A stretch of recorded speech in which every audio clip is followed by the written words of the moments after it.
Les grandes gueules de Radio Espace Guinée reçoivent un panel d'invités et des interactions avec les auditeurs ont lieu sur l'actualité du moment. Les colères, les propositions sont entendues.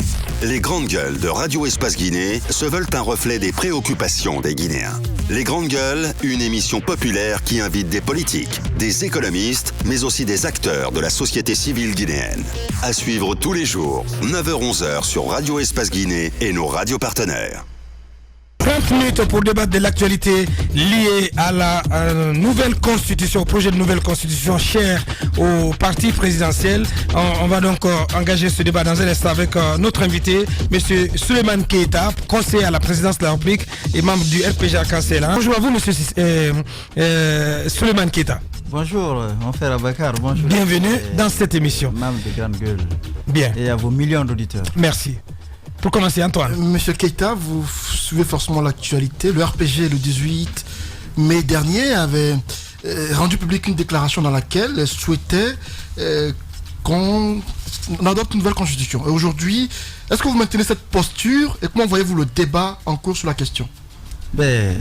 Absolument, oui. Vous savez, le RPG Arc-en-Ciel est resté à l'observation depuis un certain moment.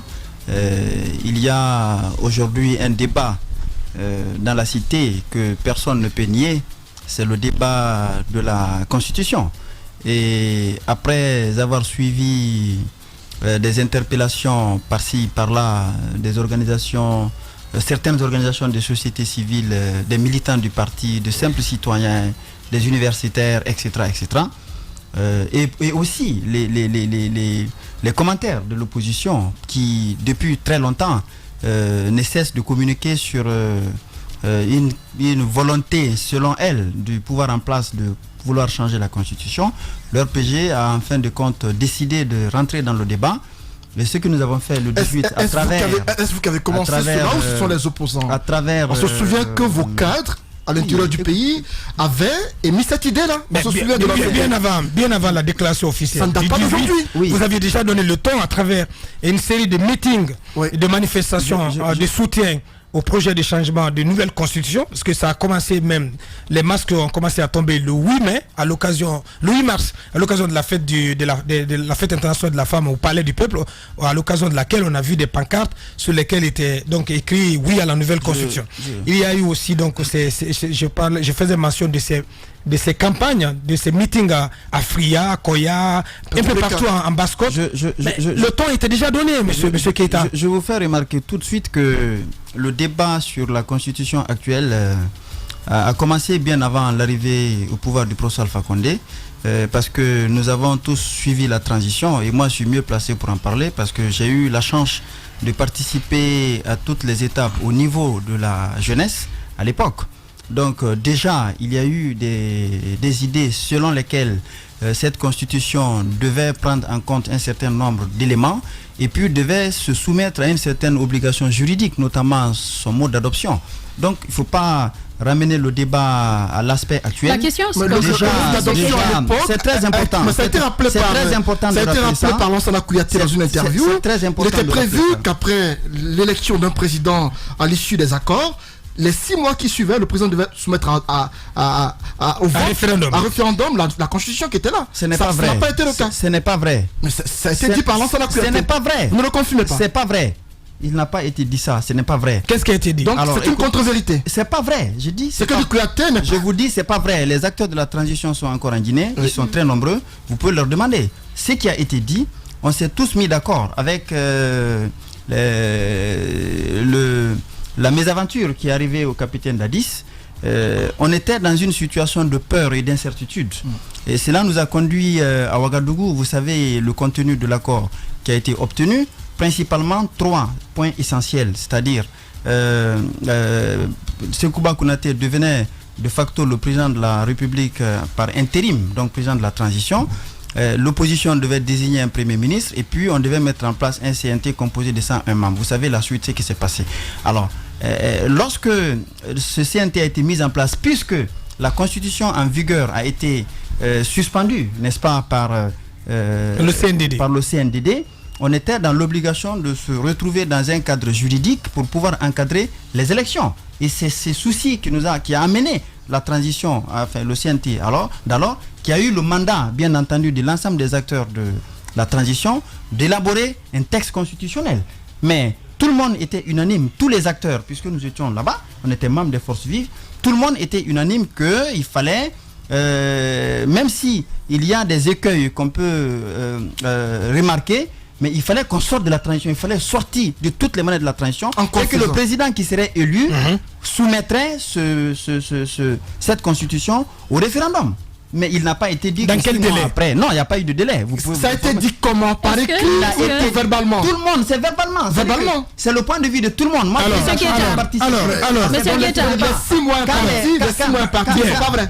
C'est pas vrai. Oui, il a déjà dit. C'est pas vrai. Alors, quand les réserves de Jean-Marie Doré peuvent faire paix à son âme, qui consistait à dire que non, on ne veut pas, n'acceptez pas qu'on aille aux élections avec une constitution qui n'est pas fait l'objet d'adoption par référendum.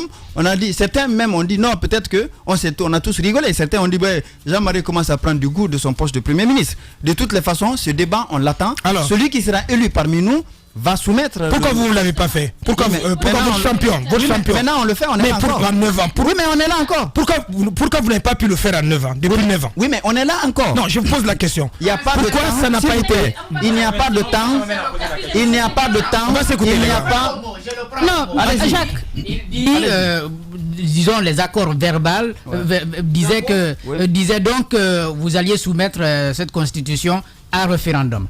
Est-ce que ce que vous proposez maintenant, c'est cette constitution que vous soumettez à référendum? Oui, mais si c'est le cas, ça ne pose pas de problème. Très bonne question. Oui. Vous savez, aujourd'hui, je disais qu'il n'y a pas de temps défini pour dire que vous devez faire le référendum à telle date. Tout ça, ce sont des problèmes qui se trouvent qui sont des difficultés. Permettez-moi. On pose une excellente question à laquelle je voulais répondre. Bien, allez-y. C'est-à-dire que, allez-y, droit au but. C'est-à-dire que le débat sur pourquoi maintenant, je vais vous dire que le président a été... maintenant. La question, vous avez entendu de soumettre la constitution au référendum. Est-ce que maintenant, c'est notre constitution de 2010 que vous soumettez au référendum? Si c'est cela. Aujourd'hui, avec le temps, nous avons opté pour l'adoption d'une nouvelle constitution. Nous pensons. Vous avez trahi l'esprit on n'a pas trahi un accord. Vous avez trahi l'esprit de l'accord. Non, même si c'était un accord verbal. C'est pas un accord. Aujourd'hui, avec l'évolution du temps, la gestion du pays, c'est 9 ans. Passé. C'est que vous avez voulu ainsi. Non, on n'a pas. En rétablir les choses. Non, ça n'a pas de sens en réalité pour nous. Aujourd'hui, avec le temps, on a relevé un certain nombre de problèmes qui sont d'ailleurs partagés par tous les acteurs, même si certains font semblant de ne pas le savoir. Aujourd'hui, nous voulons proposer une nouvelle constitution comme c'est la volonté de la grande majorité des Guinéens, pour pouvoir intégrer. Quels sont les problèmes? Sur quelle base c'est la majorité? Quels sont les problèmes consensuels, les problèmes que vous évoquez? Écoutez, la constitution actuelle souffre d'un certain nombre de problèmes. Lesquels? Le premier, le plus basique, c'est son mode d'adoption. On ne peut pas au XXIe siècle être gouverné par une constitution adoptée par un CNT illégitime.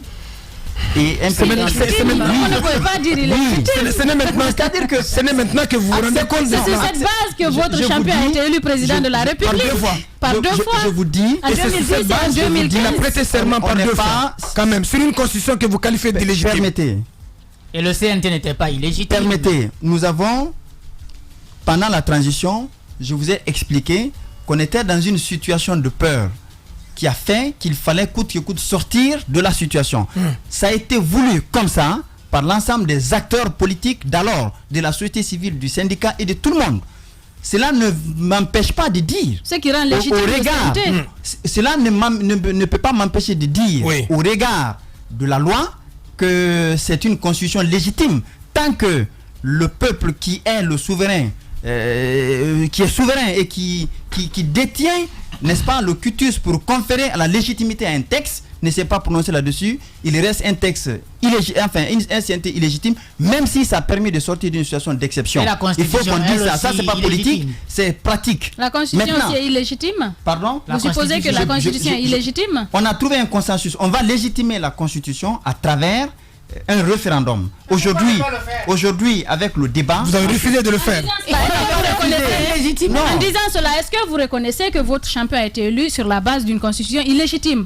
Est-ce que cette élection, par la même occasion, peut être illégitime? Écoutez, non. Écoutez, si vous prenez la constitution de 2010, avant même l'élection du président de la République, cette constitution on n'avait pas la possibilité de la respecter dans certains de ces dispositions. Je vous donne un exemple élémentaire. Après le premier tour, on a dit, c'est 2 semaines, je crois. 2 semaines, après on organise le second tour. On a pris 4 mois. Mais là, les raisons sont connues. C'est pour vous poser des conditions pour les élections. Qu'est-ce que tu veux? C'est pour vous dire, à partir du moment où il y a un texte qui définit le cadre d'exercice d'une activité politique donnée, et qu'on ne soit pas capable de respecter cela. Mais est-ce que ça c'est la faute au texte?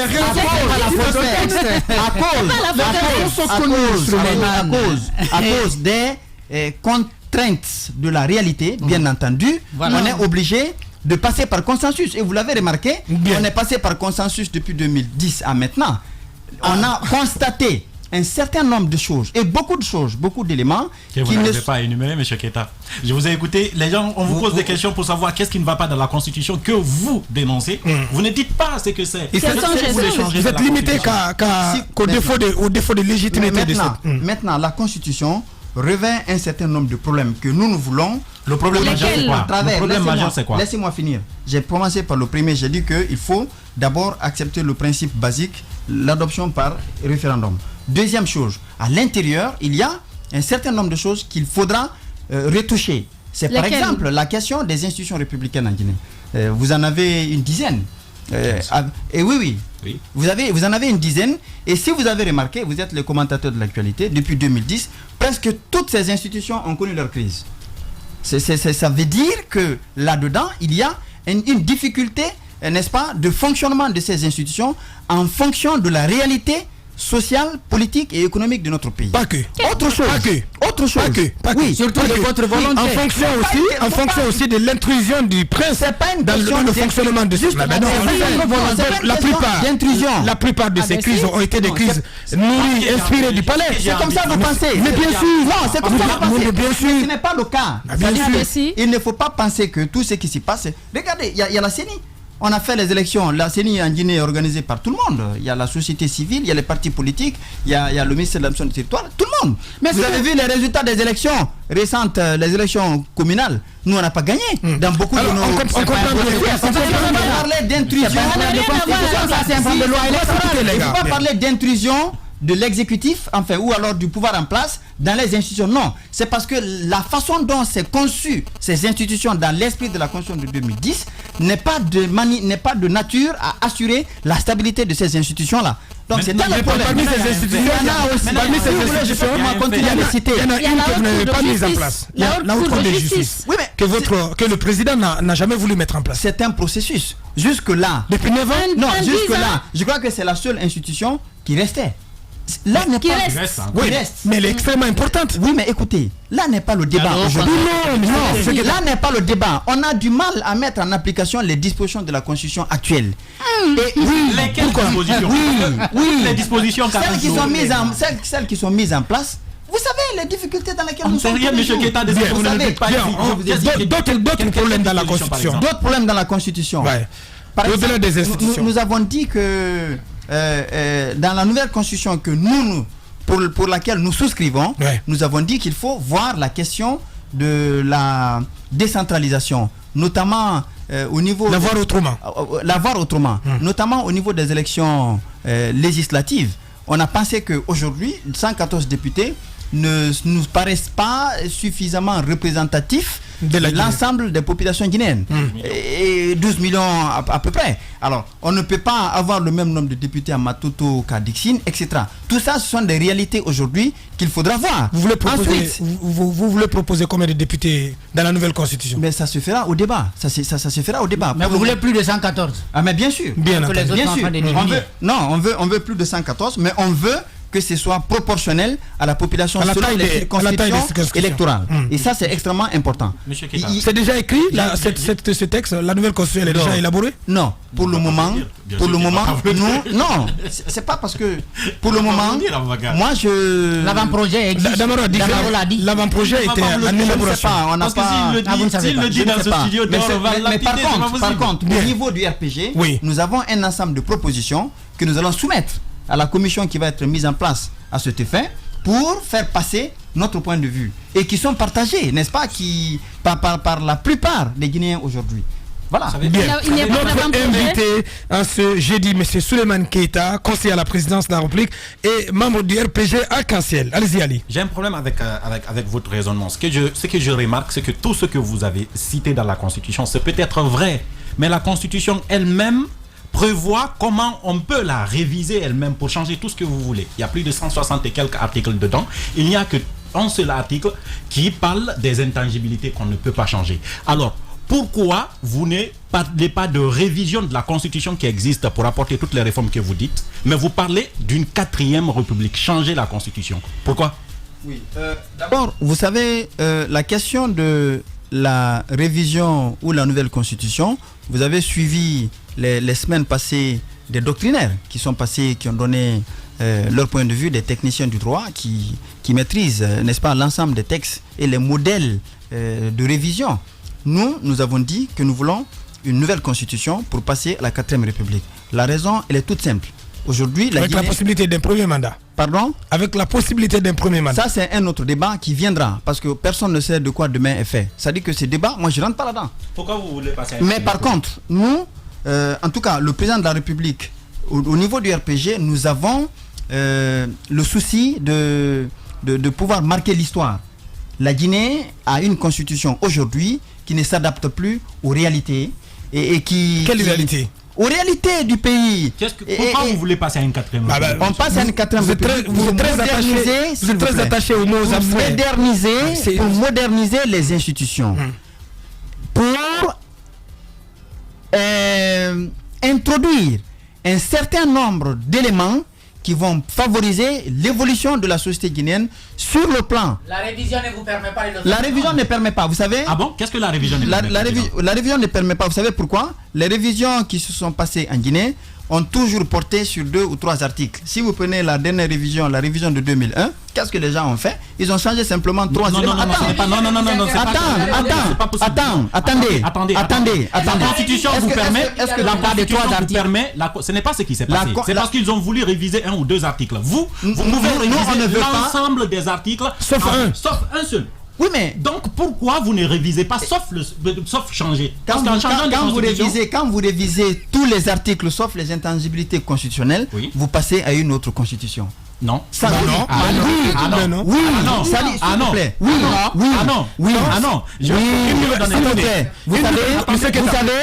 je vous donne un exemple. Je vous donne un exemple.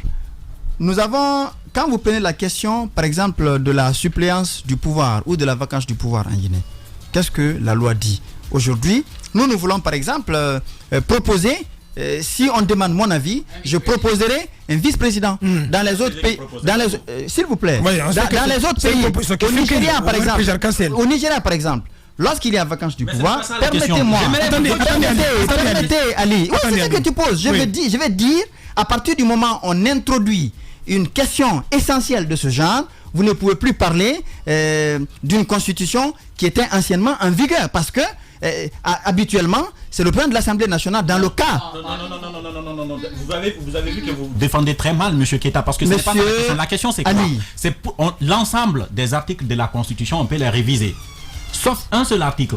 Mais en voulant changer de constitution, vous donnez la chance de réinitialiser l'article qu'on ne peut pas réviser. Réinitialiser, même si vous... Parce que vous voulez toucher au fruit défendu. Justement, parce que lorsque vous... Il ne faut pas focaliser... Le débat de la constitution, encore une fois, n'est pas un débat de personne. Écoutez, c'est pas un débat de personne. Il ne faut pas voir le projet de la nouvelle constitution sous l'angle unique du président de la République, le professeur Alpha Condé. Si c'était le cas, peut-être qu'on trouverait d'autres voies. Vous battez campagne. Vous comprenez? Vous battez campagne. Aujourd'hui, nous avons un souci, c'est de donner un héritage à la Guinée au plan politique. Et je vous dis encore ici, quel que soit le scénario en Guinée, quelle que soit la situation en Guinée, on est obligé aujourd'hui de revoir cette constitution qui ne s'adapte pas, qui non seulement dans la forme, revoir qui veut dire révision, non seulement dans la forme, mais aussi dans le fond. Nous voulons à travers ce référendum qui va se faire, permettre à la Guinée... Qui va se faire quand? Ça va venir, c'est pas moi qui décide ça. Mais le souhait est déjà émis. Mais ça nous permettra d'évoluer vers une société beaucoup plus modernisée, vers des institutions beaucoup plus stables, avec une ouverture essentielle. Il semble que vous avez pris l'option qui est un couplage du référendum avec les prochaines élections législatives. Est-ce vrai? C'est pas nous, c'est la CENI qui décide de ça. La CENI? Non, c'est la CENI qui organise. C'est très grave, monsieur. Non, c'est pas. Mais la CENI ne s'est jamais prononcée officiellement. Mais écoutez, lorsqu'il y a un projet d'élection, il appartient à la CENI de nous dire techniquement comment elle organise, dans quel délai, avec quel moyen. Non, jusqu'à preuve du contraire. Ce n'est pas à nous. Attendez, jusqu'à preuve du contraire, la CENI n'a pas été saisie d'un projet de référendum. Oui, mais justement, c'est le débat qui est en cours. Vous dites que c'est la CENI qui veut ainsi. Non, je n'ai pas dit ça. Non, je n'ai pas dit ça. Le couplage. Non, vous parlez de couplage. Bien. J'ai dit ce n'est pas à nous de parler de couplage pour l'instant. Pour le moment, il y a un débat. Le RPG a pris position. Notre position, nous souscrivons aux idées selon lesquelles on veut faire une nouvelle constitution. Maintenant, comment ce référendum s'organise, c'est à la CENI de nous dire comment ça s'est fait. Bien. C'est pas nous qui allons nous substituer à la CENI. Alors, Monsieur Souleymane a dit de ne pas focaliser le débat sur une personne, sur la personne par exemple du président de la République. Pourtant, aujourd'hui, tout le combat qui est en train d'être mené, je veux dire la campagne qui est en train d'être battue à l'intérieur du pays par la mouvance présidentielle, par en tout cas tous les alliés, les partisans, les alliés du pouvoir en place, c'est de prôner non seulement cette nouvelle constitution, mais aussi encourager à ce que il soit donné la chance au président de la République de briguer un autre mandat. Comment voulez-vous séparer les deux? Comment voulez-vous dissocier les deux? Comment pouvez-vous nous dire de ne pas focaliser le débat sur une question de personne? Ça a du mal à passer. Ou bien vous avez un autre candidat que vous voulez présenter par la suite? Vous savez, le débat est biaisé de façon volontaire par certains de nos adversaires politiques qui pensent qu'une nouvelle constitution donne la possibilité au président de la République de se représenter pour un mandat supplémentaire. Vos partisans disent. Oui, maintenant, je répondais à une question de ce genre il n'y a pas longtemps. Les gens disent, pourquoi vous faites ça maintenant? Faire cette révision ou faire cette nouvelle constitution en 2013 ou en 2016, dès après les élections, le 1 coup KO, produirait les mêmes résultats. Le président est très sincère dans ce qu'il fait et il est très droit dans ses bottes. Les grandes gueules. On aurait pu faire ça en 2013, ça produit le même résultat. D'autres pays l'ont fait en subtilisant cette idée-là. Ce qui nous intéresse, et je suis convaincu que ce qui intéresse le président, c'est quel héritage politique il cède à la Guinée. Je vous ai dit que personne ne sait. En 2020 je vous ai dit que personne ne sait de quoi demain est fait. Aujourd'hui, c'est un besoin impérieux pour la Guinée de se doter d'une nouvelle constitution pour passer à une autre république. La constitution actuelle... Le président Alpha Condé se conformera-t-il aux limites constitutionnelles du mandat présidentiel et donc s'en aller en 2020? Non, pour le moment, je ne saurais le dire. C'est une question directe. Non, je ne saurais le dire à Bakar. Pour moi, c'est ce qui m'importe. Ça dépend de qui? Mais ça dépend du président en premier lieu. Parce oui, mais la question a été il a été concerné. La question a déjà été réglée. Nous avons demandé, écoutez, ce que nous avons demandé, lisez bien notre déclaration. Ce que nous avons demandé au président, nous voulons, après avoir gouverné le pays après 2 mandats, aujourd'hui, la nécessité s'impose de revoir nos institutions qui, en réalité, sont toutes tombées en crise ces dernières années. Deuxièmement, nous avons fait tellement de consensus qu'on se perd. Troisièmement, il y a des éléments nouveaux à intégrer pour permettre de stabiliser. C'est pas du politiquement correct. Pour stabiliser nos institutions, pour stabiliser le pays. Pour ces raisons-là, nous demandons, parce que si nous ne le faisons pas, d'autres le feront. C'est une obligation. Bien. Donc nous sommes jaloux de vouloir garder cette opportunité qui s'offre à nous Et le président a toute la légitimité aujourd'hui de souscrire à ça. Sur quelle base juridique? Oui, parce qu'on a entendu des juristes, les doctrinaires, comme vous le dites. Le professeur Maurice Toba-Zogolemo est passé ici. Les bases juridiques sont il est accusé d'être au service d'être à la solde de la mouvance présidentielle dans le cadre de ce débat. Qu'est-ce que vous répondez? Vous savez, ce débat, moi je suis un petit enseignant. Non. S'il vous plaît, s'il vous plaît, je suis un petit, je sais. En ce moment-là, le débat n'est pas politique, il est scientifique. Vous êtes juriste aussi. C'est ce que je t'explique. Moi, je suis un petit enseignant à l'université. Vous êtes juriste, monsieur. Je pense que lorsque un professeur de la trempe de professeur Zogolemo parle, le débat ne doit plus se faire de façon passionnée. Dans le débat doit être clos.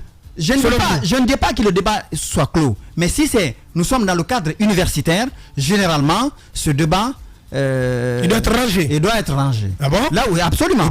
Absolument. Je ne peux pas comprendre que des étudiants à lui viennent exhiber. D'ailleurs, tout ce que ces gens reprochent à l'article de professeur Zogolemo, parce qu'il s'est basé sur l'article 51. Les gens se contentent simplement de dire que l'article 51, il y a eu une mauvaise interprétation. Mais ils ne disent pas en quoi le président n'a pas la possibilité de proposer un référendum constitutionnel pour adopter la nouvelle constitution. Ils ne le disent pas. Mais moi, je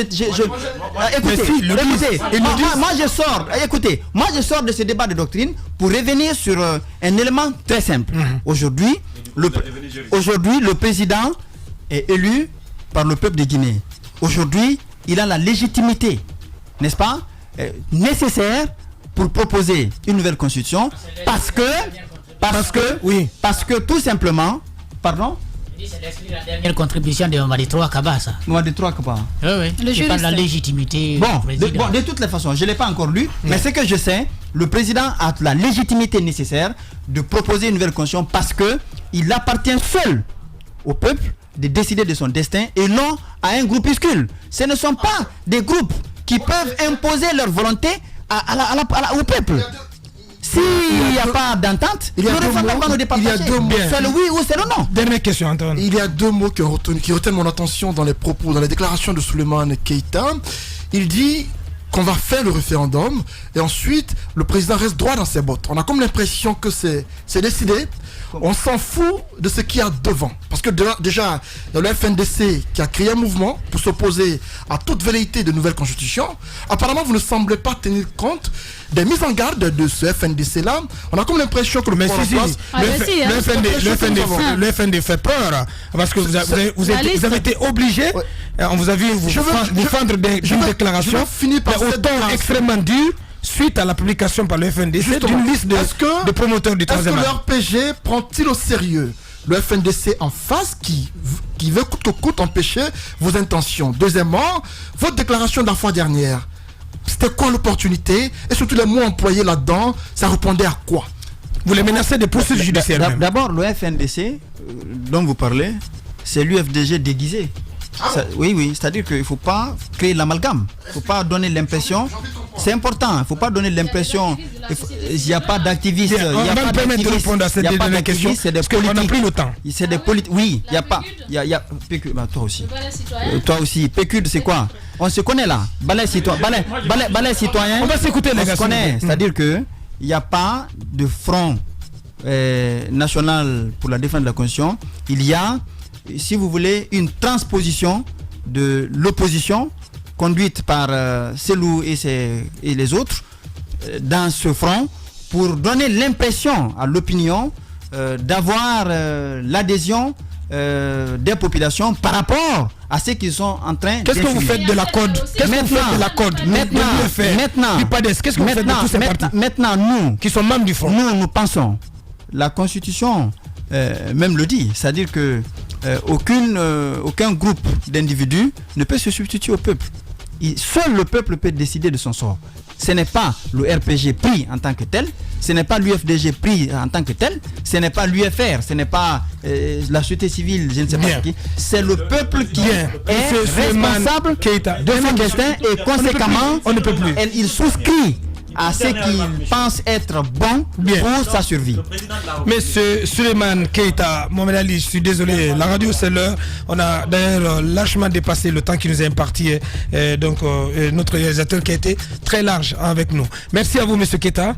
Merci d'être venu débattre de cette actualité. Oui, allez-y. J'avais un dernier message. Oui, allez-y. Le prince va le permettre. Voilà.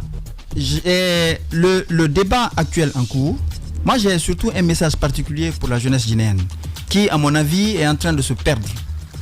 Vous savez, nous avons tous envie de voir notre pays se développer tout en lui permettant de se débarrasser des vieilles pratiques. Mais malheureusement, la classe politique actuelle se trouve être suffisamment corrompue à cause de l'arrivée de certains, en réalité, qui n'ont pas de place en politique, qui ne doivent pas participer au débat public en Guinée, parce que c'est une insulte à la jeunesse. Aujourd'hui, le président de la République nous donne une chance. Cette chance, c'est faire l'ouverture à la nouvelle génération qui va nous permettre d'enterrer définitivement cette vieille classe politique qui a fini son temps et qui doit laisser obligatoirement la place aux jeunes d'émerger. Il y a un dernier élément, si vous permettez. Quand vous prenez la constitution actuelle, on vous dit que pour être candidat à une élection présidentielle, il faut avoir 35 ans. Il y a beaucoup de jeunes aujourd'hui qui font la politique qui n'ont pas 35 ans. Cet article-là doit être revu aussi. Bien, les vérités crues de M. Suleiman Keita sur cette antenne dans cette émission. Il est conseiller à la présidence de l'Afrique, membre du RPG Cancel. Merci à vous, M. Keita. Merci à tous les chroniqueurs. Ça n'est terminé pour le numéro de ce jeudi. Merci à vous qui nous avez suivis à l'international ou en région. Merci de l'attention. Demain, notre invité, si tout va bien, c'est le ministre Boukantier, M. Papakoli Kourouma. Et si tout va bien aussi, on aura un mot à dire sur la semaine du numérique en compagnie du ministre des Télécoms. Portez-vous bien et à demain. Au revoir.